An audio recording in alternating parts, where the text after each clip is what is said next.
Welcome दोस्तों, आज की इस वीडियो में मैं बताने वाला हूं, अगर आपके पास Infinix GT20 Pro 5G mobile है दोस्तों, उसमें रिंगटोन चेंज करना चाहते हो तो कैसे चेंज करोगे।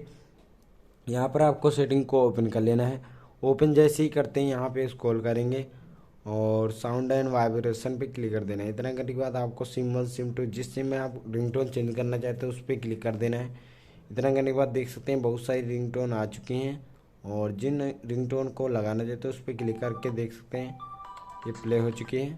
और यहाँ से ऐड रिंगटोन पे क्लिक करके जो भी आपके गैलरी में सॉन्ग पड़े हुए हैं उसको ऐड करके लगा सकते हो। दोस्तों वीडियो पसंद आया तो वीडियो को लाइक करके चैनल को सब्सक्राइब कीजिएगा।